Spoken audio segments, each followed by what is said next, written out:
Up to you. Otherwise, kartals.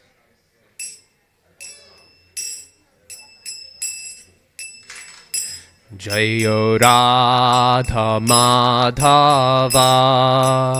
Kunja Bihari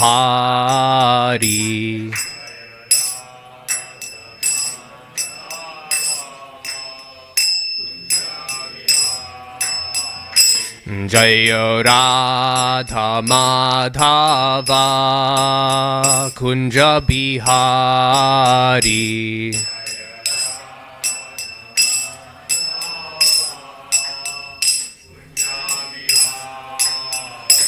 Jaya Gopi Jana Vallabha Girivaradhari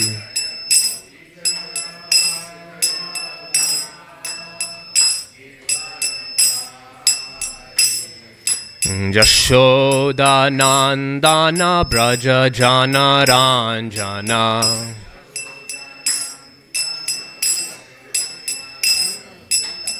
Jamuna Tira Banachari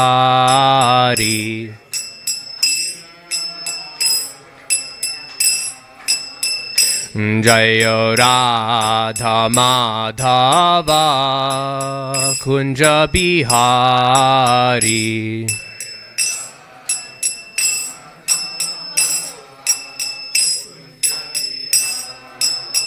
Hare Krishna Krishna Krishna Hare Hare Hare Rama Rama Rama Hare Hare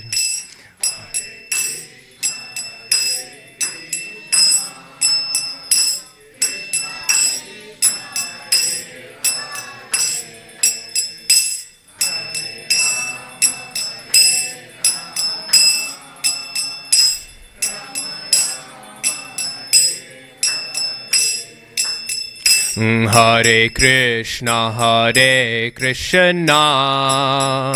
Krishna Krishna Hare Hare Hare Rama Rama Rama Hare Hare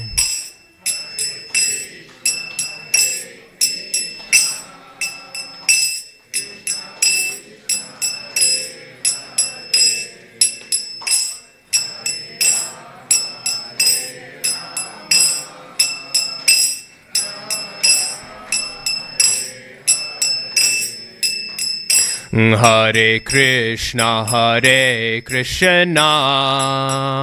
Krishna Krishna Hare Hare Hare Rama Rama Rama Hare Hare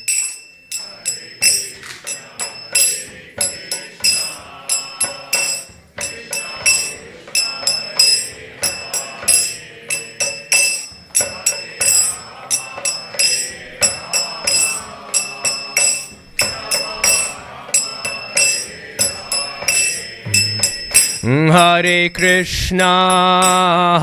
Krishna Krishna Krishna Hare Hare Hare Rama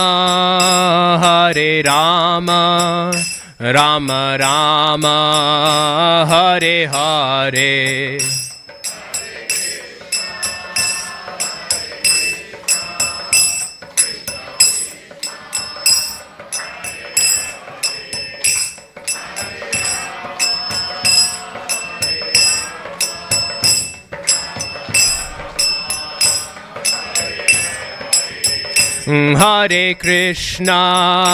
Hare Krishna Krishna Krishna Hare Hare Hare Rama Rama Rama Hare Hare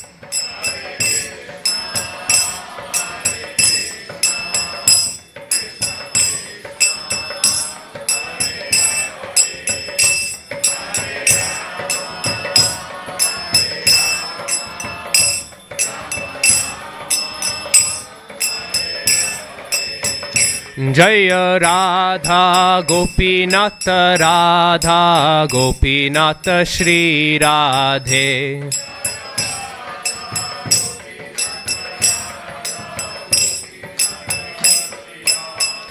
Jaya Prabhupada Jaya Prabhupada Jaya Prabhupada Jaya Prabhupada.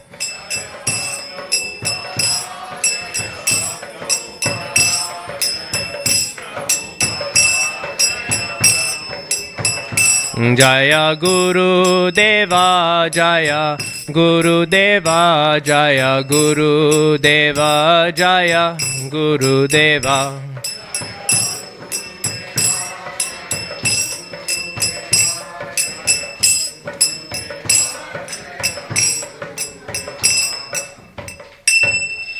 Jai Niti Lila Pravishta Om Vishnupad Paramahansa Parivrajikacharya Stotra Shada Shri Srimad Abhaya Charanaravinda Bhaktivedanta Swami Srila Prabhupada Ki Jai.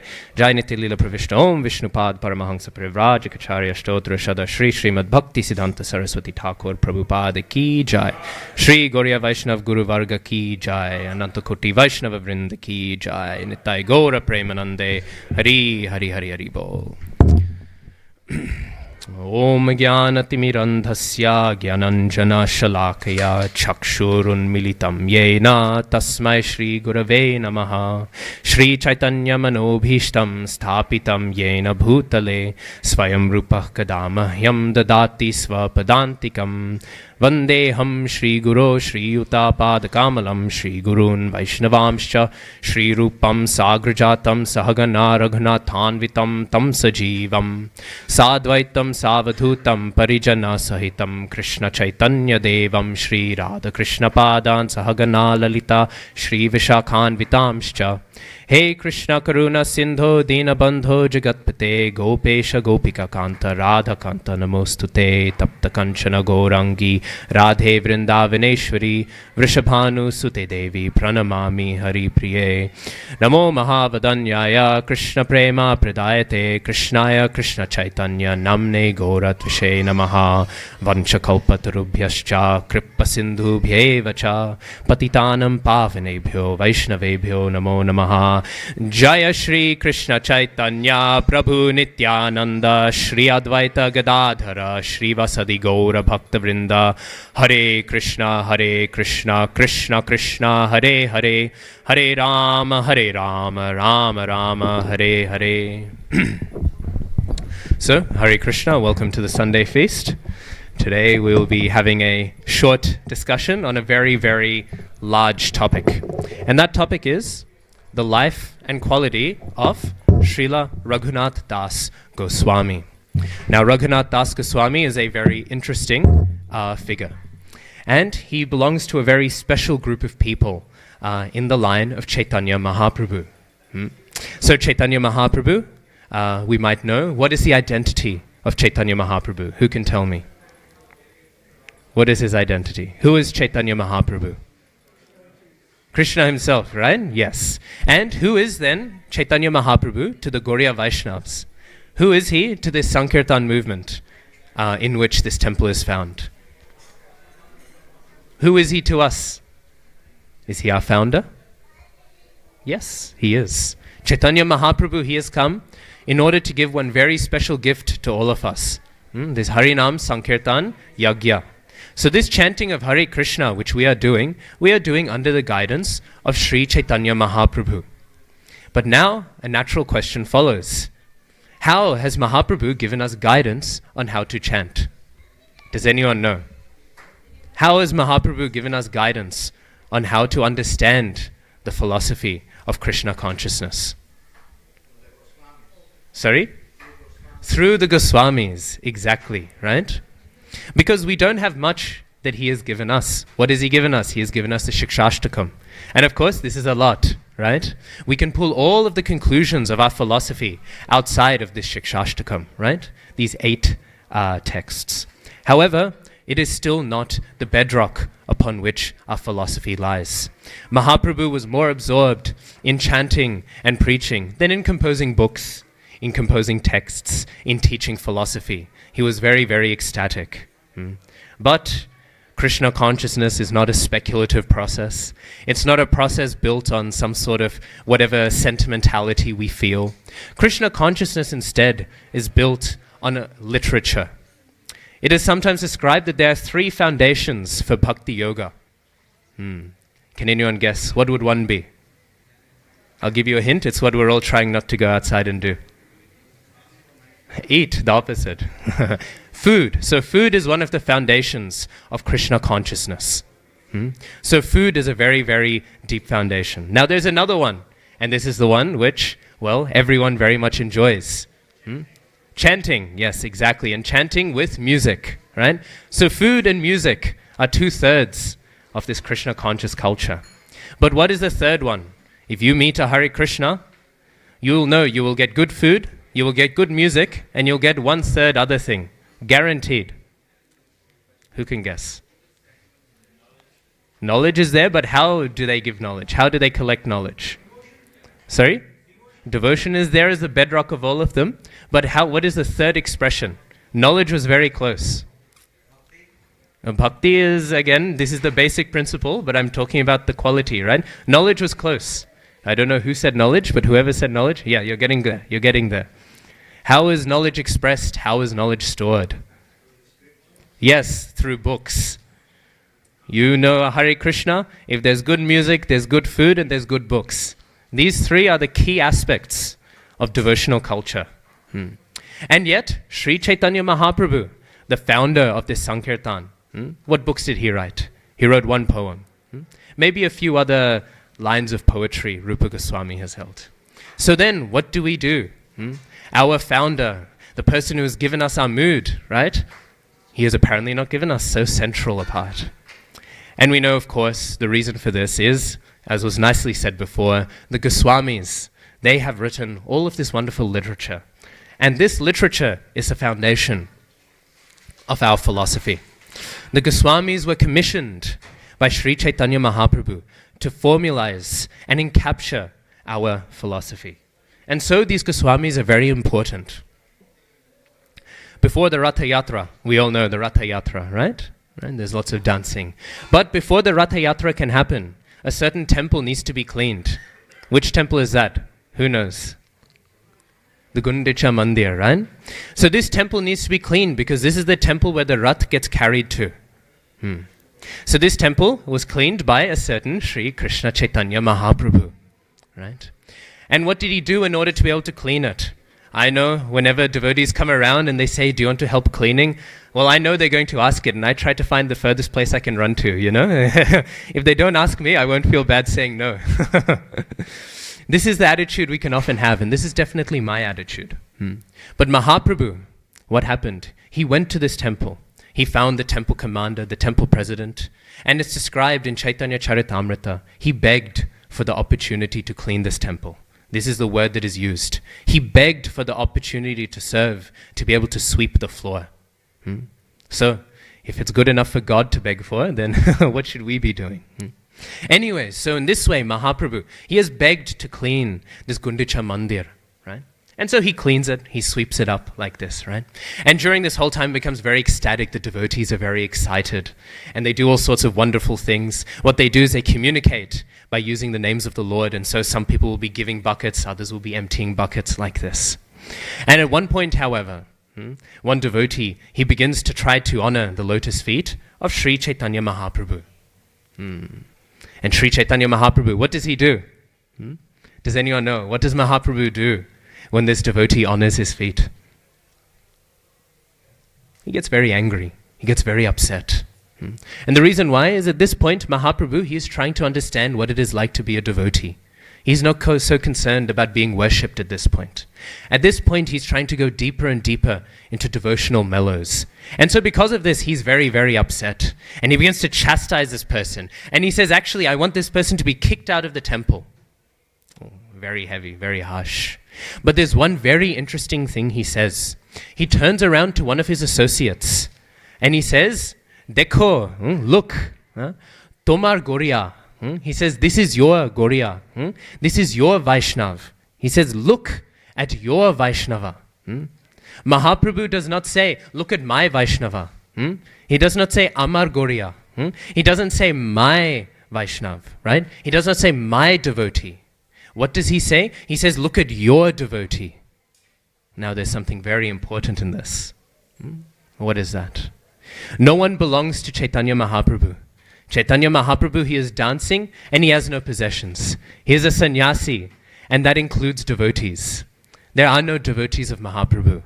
They don't exist. There are only devotees of the devotees of Mahaprabhu. And this is why Chaitanya Mahaprabhu, he did not say, take a look at my devotee who is doing this nonsense. He said, take a look at your devotee. So what do we understand from this? Actually, no one approaches Mahaprabhu at all.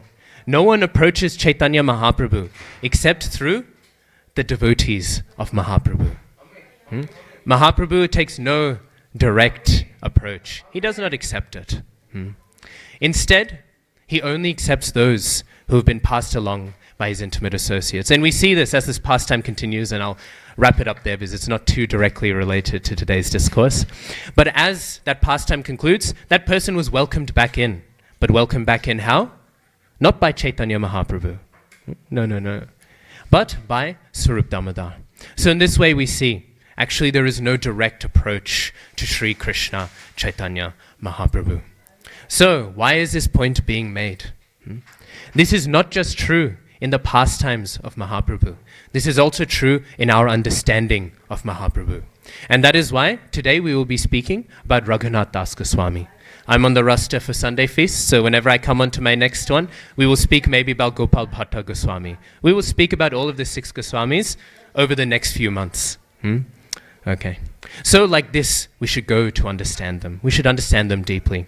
Sometimes these days we'll hear some devotees, they will say things like, oh, this is all a tradition. I only need to follow what Srimad Bhagavatam says. Sometimes you'll hear this. Maybe some of you have heard this, right? What anyone else has said, this is secondary. But what Srimad Bhagavatam says, that is the only thing I need to follow, right? And you'll ask them, why do you think this? And does anyone know? Why do they think this? They will say, this is what Chaitanya Mahaprabhu has taught. Chaitanya Mahaprabhu has taught that we only need to follow the Srimad Bhagavatam. But actually this is not true. This is what Krishnadas Kaviraj Thakur has taught, that Chaitanya Mahaprabhu has taught. We have no access to any of Mahaprabhu's teachings outside of his disciples. So in order to understand Chaitanya Mahaprabhu, who of course is someone we are very eager to understand, we must understand Mahaprabhu's disciples.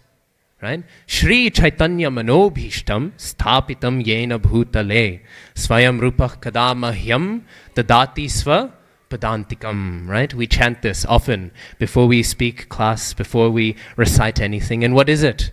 We are offering our obeisances, we are offering our respects onto the lotus feet of Srila Rupa Goswami. Rupa Goswami is the great teacher of our line. We understand nothing without Rupa Goswami. And how do we pay respects to him?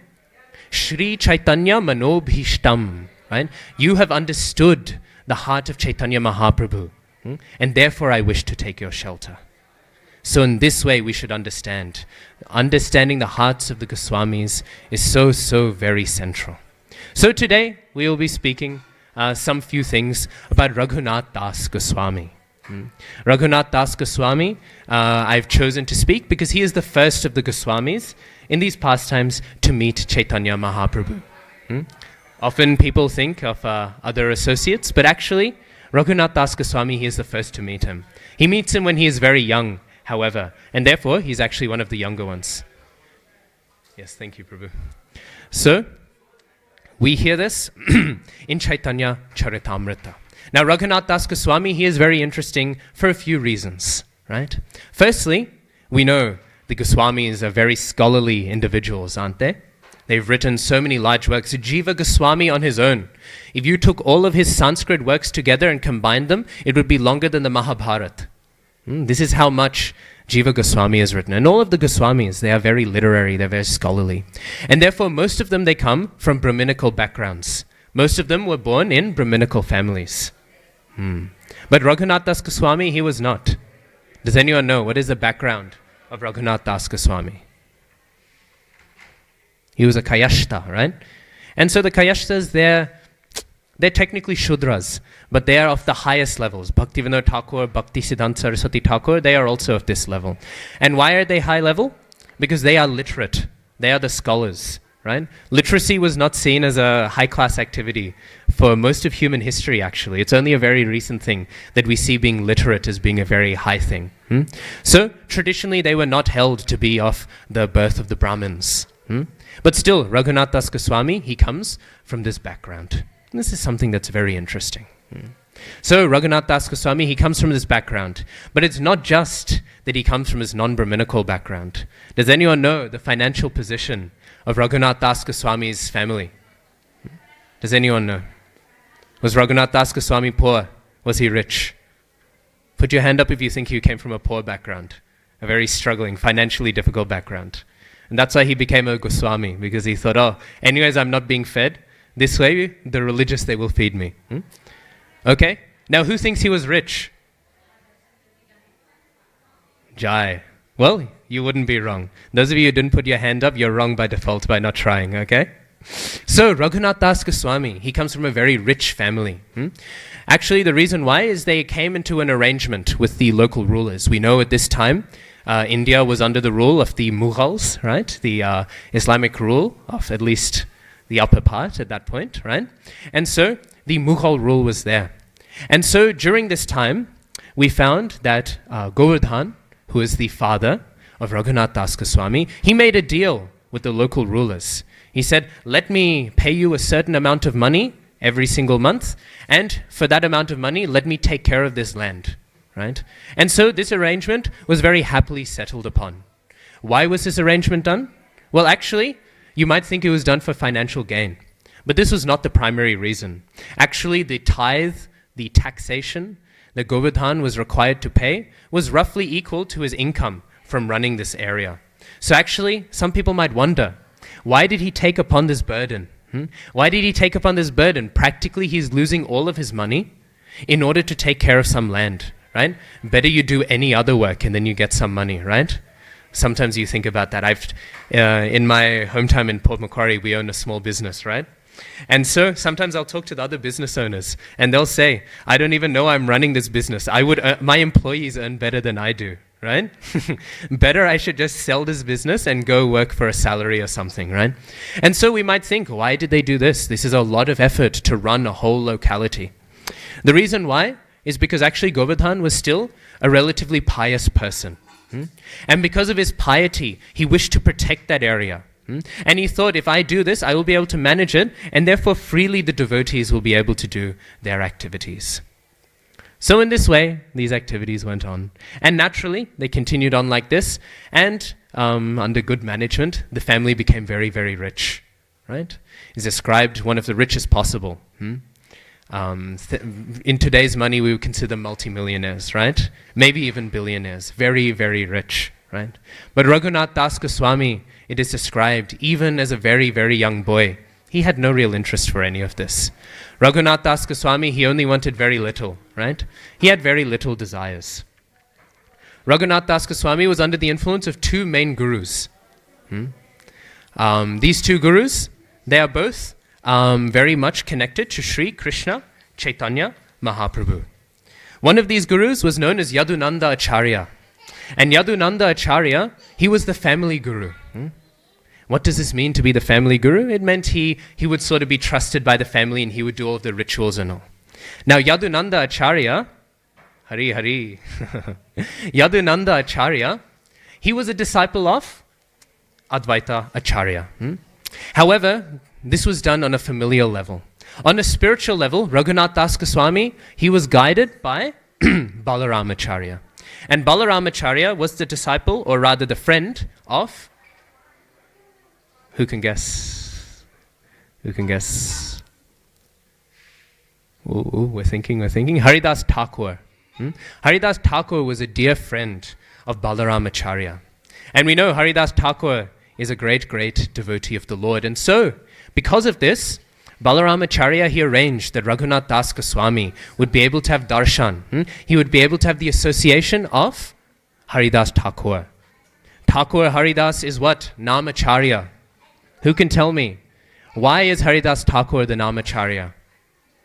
Do you want to guess, Prabhu? Why do we call him Namacharya? After we do any kirtan in the temple, what will we say? Namacharya Srila Haridas Thakur ki jai, right? So why do we say this? Why do we acknowledge Haridas Thakur as Namacharya? He was the best chanter. He used to chant so many rounds, right? Constantly, 128 rounds a day, right? That's what some say. We have different accounts, right? So, Haridas Thakur would chant a lot. But actually, all the associates of Mahaprabhu chanted a lot. Why then Haridas Thakur? Haridas Thakur was considered the Namacharya because, as we know, he was a Muslim, right? And because of this, he was not very well treated by Muslims or by Hindus. The Hindus would say, here is some lecha, apostate, nonsense. And they would come up with all sorts of ways to get rid of him, right? The Muslims would say, here is a kafir, he has apostatized from our religion, so we also don't want anything to do with him. So everywhere that Haridas Thakur went, he was mistreated and abused. He was not treated very well. Haridas Thakur is an incarnation of Lord Brahma. And Lord Brahma built the Jagannath Mandir, right? But did they let him into Jagannath Mandir? No. All of the local Hindus, they said, we do not want you here in this temple. Now we can think of the absurdity of that. Haridas Thakur built this temple. Of anyone who has any right to go inside, it is Haridas Thakur. But what did Haridas Thakur do? Did he say, oh yeah, come on guys, you think you know this temple well, I built it, right? Did he say that? No. Haridas Thakur simply accepted it. He accepted his lot. Same thing would happen. They would have certain shraddhas, right? And after the shraddha, we know there is the passing around of the prasadam afterwards. But Haridas Thakur wasn't even allowed in the house. He was not given any of the prasad. What did Haridas Thakur do? Did he say, I am chanting the holy name and therefore I'm more elevated than any of you? No, he simply accepted it. So why then do we say that Haridas Thakur is Namacharya? Yes, he chanted the holy name a lot. But what does Mahaprabhu say? There is one line which we hear. We should wear on our neck like a necklace, right? To learn how to chant the holy name. One of the first shlokas most of us learn, right? Trinadapi sunichena, tarorapi sahishnuna, amanina manadena, kirtaniya sada harihi, right? When one is more humble than a blade of grass, more tolerant than a tree, then one is qualified to chant the holy names of the Lord constantly. So Haridas Thakur, why is he the Namacharya? He is a Namacharya because of his humility. He took all of these abuses, he took all of this mistreatment, and he so humbly accepted them. And because of this humility, he is the most qualified person to chant the holy names of Krishna. And this is why we consider him Namacharya. So with the association of Haridas Thakur, the young Raghunath Das Goswami, he became very, very inspired. I wish to see this Chaitanya Mahaprabhu. I wish to see this person who was given the holy name to this very, very elevated Namacharya, Haridas Thakur. Now, there is another reason why Raghunath Das Goswami was so eager to see Chaitanya Mahaprabhu. Does anyone know? We know, I already mentioned that Haridas Thakur was Brahma in Krishna's pastimes. Does anyone know who was Raghunath Das Goswami in Krishna's pastimes?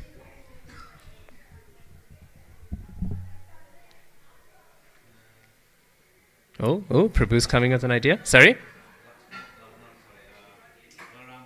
Balaram? No, Balaram is Lord Nityananda.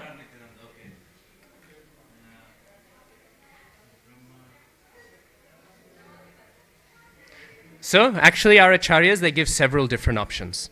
But all of them are a manjari, right? And what is a manjari? Who can tell me? What does a manjari mean?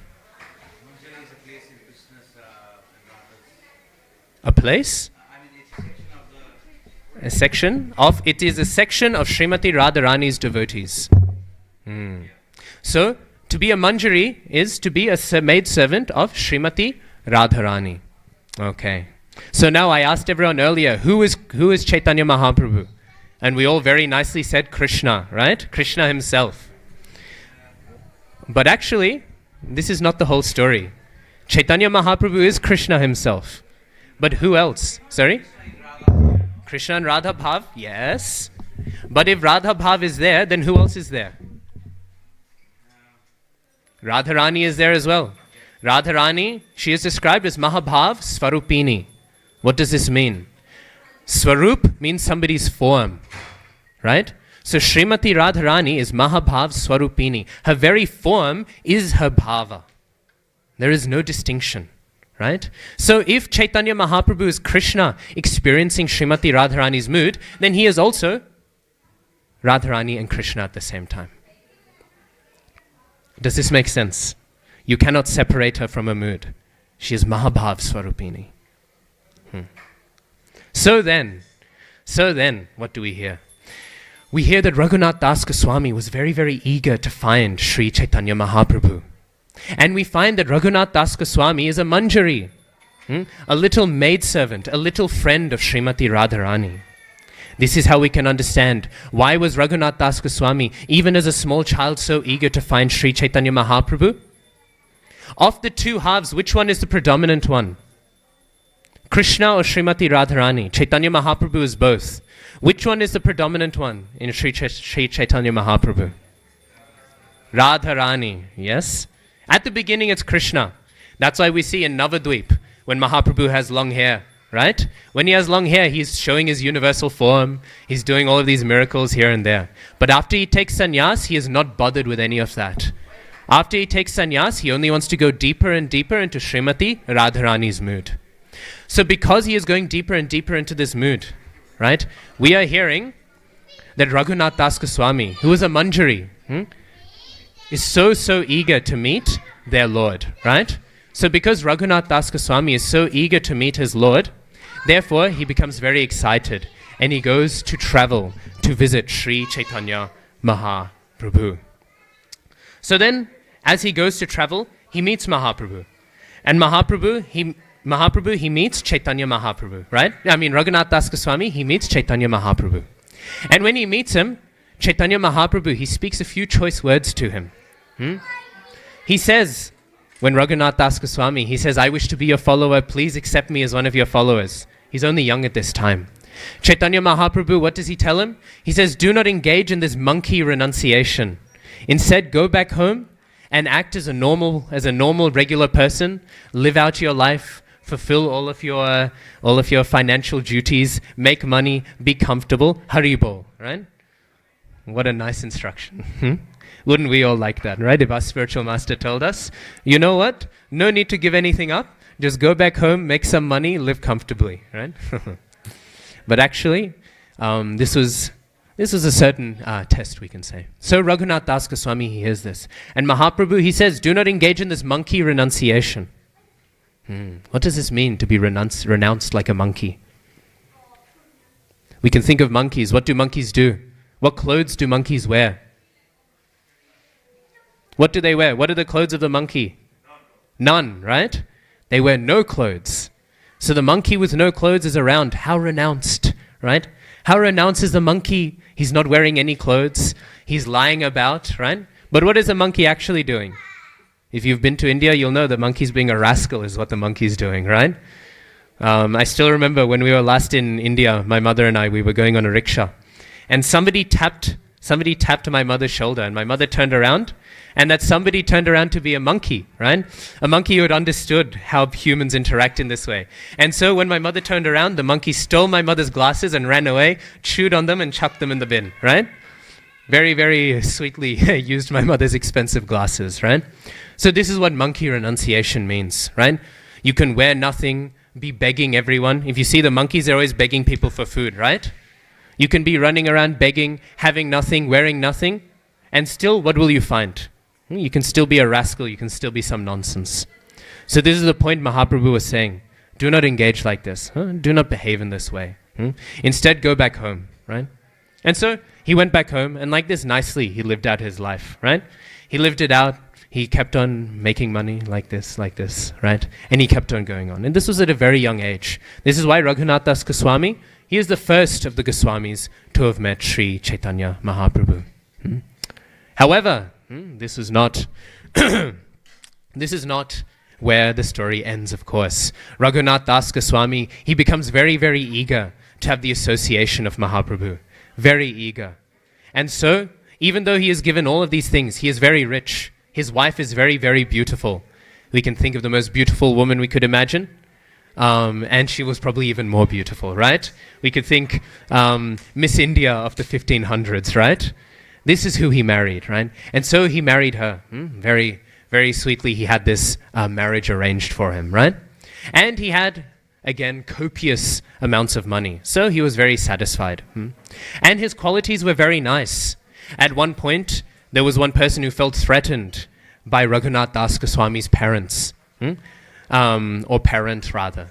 And so he went to Govardhan, his father, and he was trying to harass him and harass his uncle as well, the older uncle, who was also very rich. And so this individual, he was, it's interesting, Chaitanya Charitamrita says he was a Turk. Turk is an old way of saying he was a Muslim, right? So he was part of the Mughal Empire ruling. And so he came along and he kept on causing issues. And Raghunath Das Goswami, what did he do? One day he kidnapped Raghunath Das Goswami and he said, where are all of your relatives? I wish to hunt them down. I wish to find them because they are threatening my rule. And Raghunath Das Goswami, he genuinely didn't know. So he couldn't say. He couldn't say why. He couldn't say where they are. And so like this, he was being tortured and being attacked. But eventually Raghunath Das Goswami, what did he say? He said, he started appealing to the Quranic scriptures. And he said, actually, you should be treating me like your son, right? Does not your religion say that we should be treating so nicely one another? And this is true. If you've ever read the Quran, it's a very beautiful book, actually. I've read the English translation a few times. You'll find very, very sweet instructions, right? In general discourse, people have corrupted its message. But when you read it on its own, it's actually one of the most beautiful books you can read. So he was quoting like in this way. And he was telling him, actually, you should be much nicer to him. And so strong was Raghunath Das Goswami's qualities, so beautiful were his qualities, that naturally this person, he said, okay, I will stop looking for your uncle. I will stop looking for your father. But then he said, not only will I stop looking for your uncle, not only will I stop looking for your father, but in fact, I will adopt you as my son. I will see you in this way, right? Because this is the quality, this is the strength of Raghunath Das Goswami. Now what benediction, what blessing did Raghunath Das Goswami get in order to get this desire? We hear that a while ago, he had encountered Nityananda Prabhu. Now, Prabhu, you said that Raghunath Das Goswami is an incarnation of Balaram, but actually it is Nityananda Prabhu who is the incarnation of Balaram, right? And so Nityananda Prabhu was there preaching very wildly. We know Nityananda Prabhu, he is what? He is Avadhut, right? What does this mean to be Avadhut? It means to be a madman, right? He was mad, running around like a madman. He was going around like this. And so he would go around and he would preach to anyone and everyone. Sri Krishna Chaitanya Mahaprabhu, who did he preach to? He preached to Sarvabhaum Bhattacharya, right? The very, very respected scholar, right? He spoke to Ramananda Rai, the very respected politician. Chaitanya Mahaprabhu, he was preaching to the very high established people in society. But Nityananda Prabhu, who was he preaching to? Jagai and Madhai, right? Jagai and Madhai. In the Vedic scriptures, we do not hear of this concept of an eternal hell, right? You go to hell and you're stuck there forever. We do not find this in the Vedic literature. But if anyone was to get close to an eternal stay in hell, it was Jagai and Madhai. It is said that in the hellish planets, Chitragupta, he would be afraid to read out the list of sins because he would think, I have other things to do with my life, I can't just be reading out this long list of sins. We know Chitragupta, he is recording all of the sins. He has all of these eyes and he's seeing all of your sinful activities. And seeing all of these activities, he is writing them all down. But he doesn't want to read them out because if he were to read them out, he would lose time to do any of his other jobs. So Jagai and Madhai, very sinful. But who is preaching to Jagai and Madhai? It is Nityananda Prabhu. So Nityananda Prabhu, he is very merciful. And why is he very merciful? Do we know Nityananda Prabhu? What is he? What is his philosophical position? Can anyone say? Nityananda Prabhu, he is an infinite ocean of what? Mercy, yes. But what special type of mercy? For the fallen, yes. But what is a certain type of personality that especially gives mercy to the fallen even today? Sorry? Adi Guru, yes. Akhanda Guru Tattva, right? Balaram, he is the original source of the Guru Tattva. All gurus are incarnations of Balaram, empowered incarnations. So the Guru, if you meet the Guru is very merciful. Why are they merciful? Well, they are merciful because they are incarnations of Balaram and also incarnations of Nityananda Prabhu, right? Sometimes we say Srila Prabhupada, His Divine Grace Srila A.C. Bhaktivedanta Swami Srila Prabhupada. We will say he is a Shaktya Avesh avatar. He is an empowered incarnation, right? But what does it mean to be an empowered incarnation? It means you're empowered in a certain way, in a certain mood. So one of Srila Prabhupada's godbrothers, he revealed this. He was commenting upon it. People were saying, Prabhupada, he is an incarnation, he is an incarnation. And Prabhupada's godbrother, he said, he's an incarnation of what? And then they said, oh no, why are you asking us, right? We don't know. And he said, he is an incarnation of Nityananda Prabhu. Nityananda Shaktya Vesh, right? He is empowered by Nityananda Prabhu's mercy to do what? To preach to anyone and everyone. So Nityananda Prabhu, he has the association of Raghunath Das Goswami. And Raghunath Das Goswami, he obtains the association of Nityananda Prabhu. And what happens when he has this association? Nityananda Prabhu, he reveals the heart and the activities of the Guru and of the Vaishnav. Because what does Nityananda Prabhu do? He begins to chastise Raghunath Das Goswami.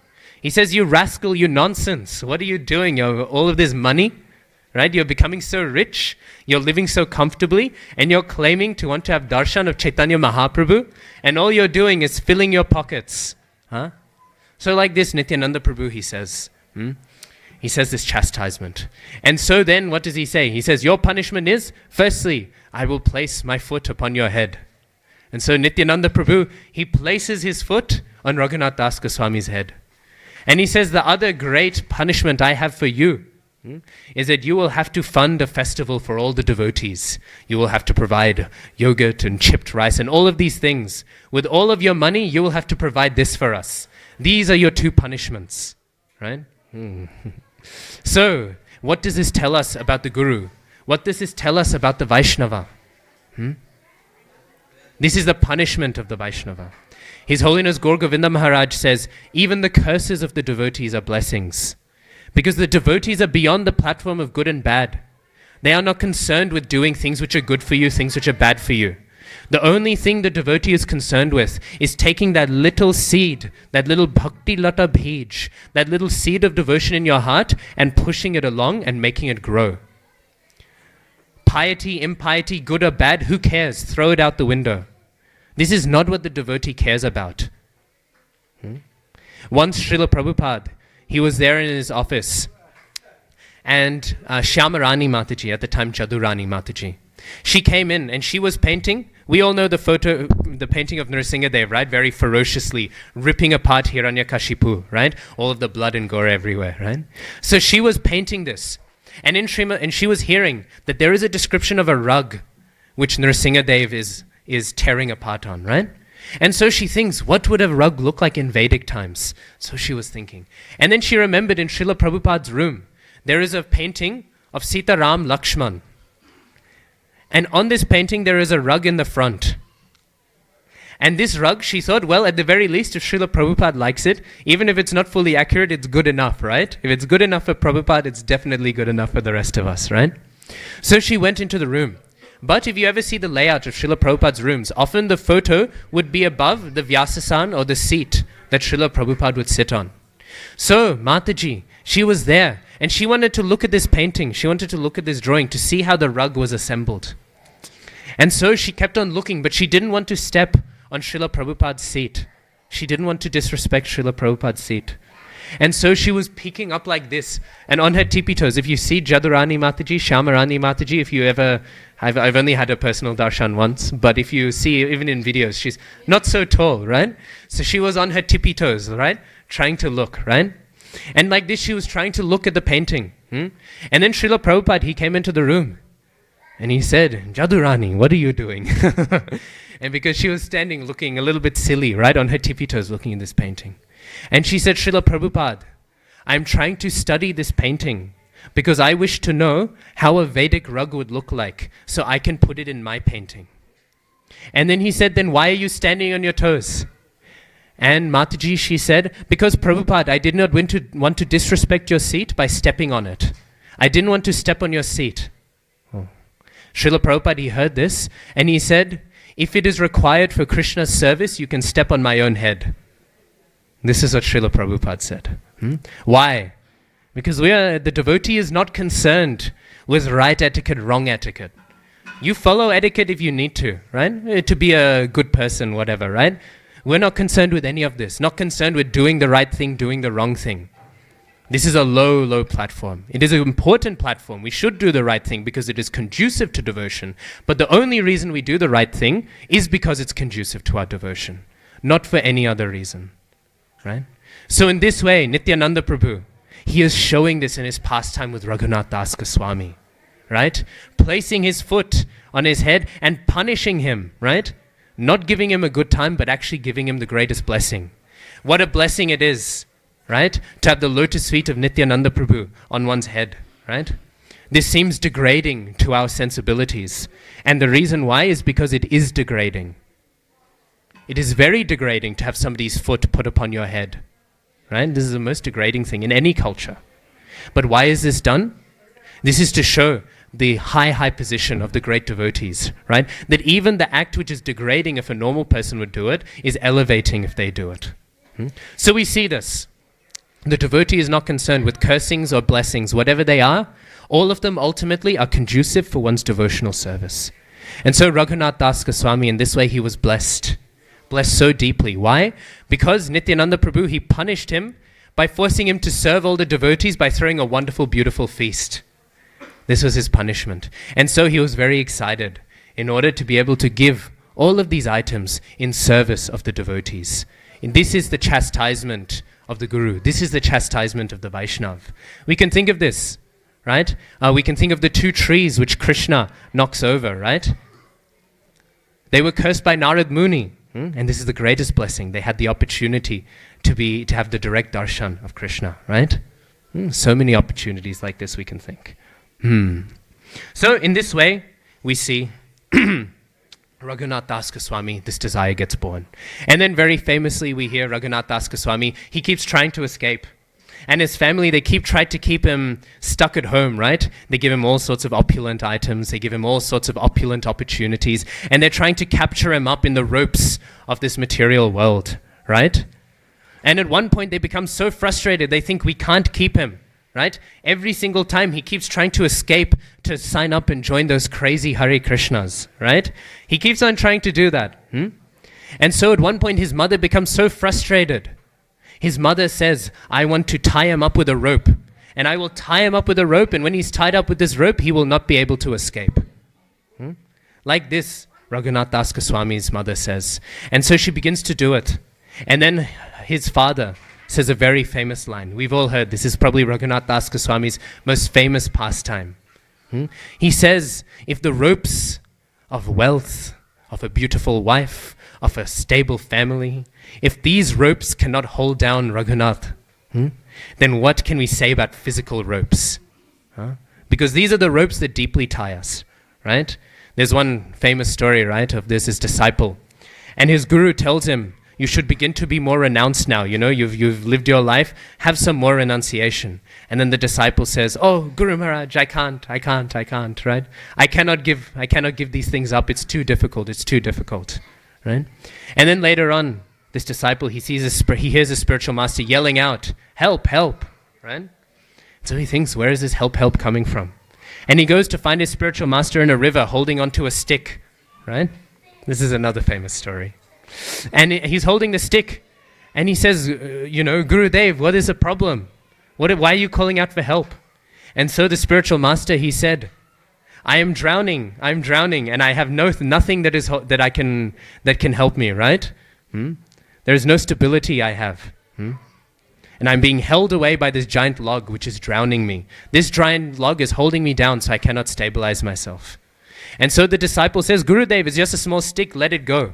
And so the spiritual master, he lets it go. And then he tells his disciple, this is the same as you with your attachments, right? You are saying, oh, I can't let go, I need this, I need that, right? You'll see this often.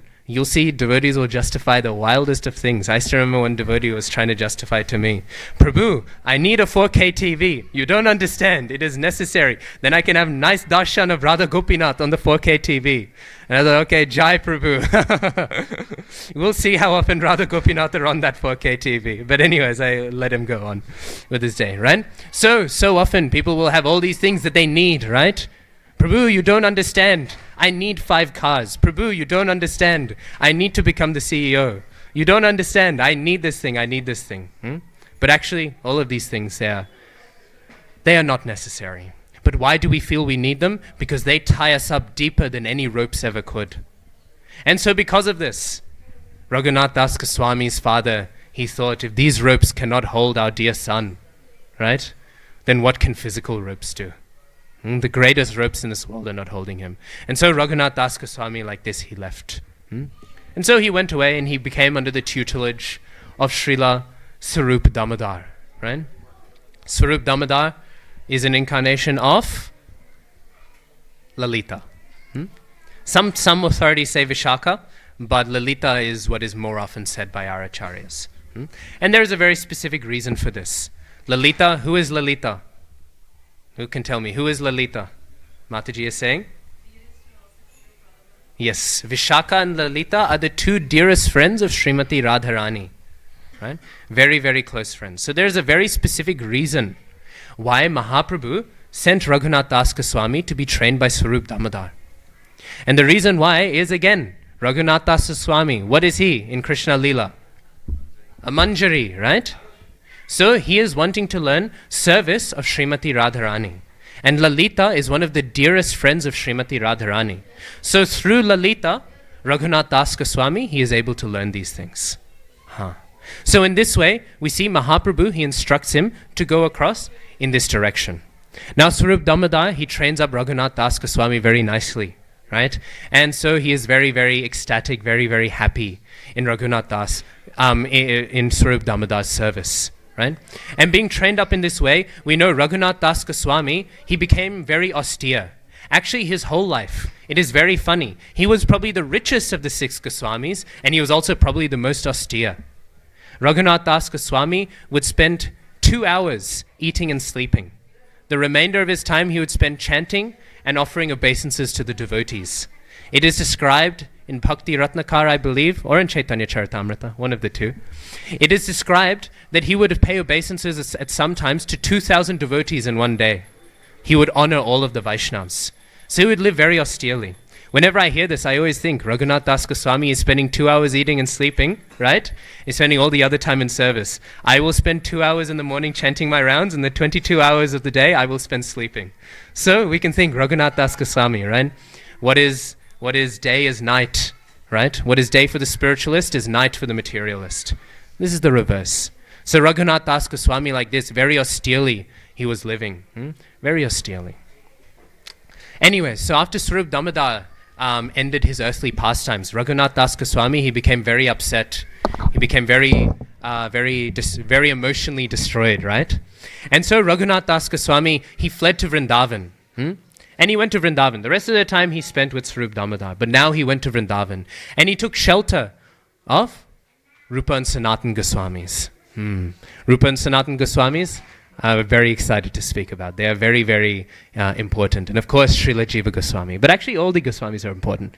Before I wrap up, actually, who can tell me? Does anyone know what the 6 Goswamis are? I wanted to ask at the beginning. Can anyone say all of their names? Who knows? Rupa Goswami? Jiva Goswami, Sanatan Goswami, Raghunath Das Goswami, I was hoping someone would say, Gopal Bhatta Goswami and Raghunath Bhatta Goswami. So these are the 6 Goswamis, right?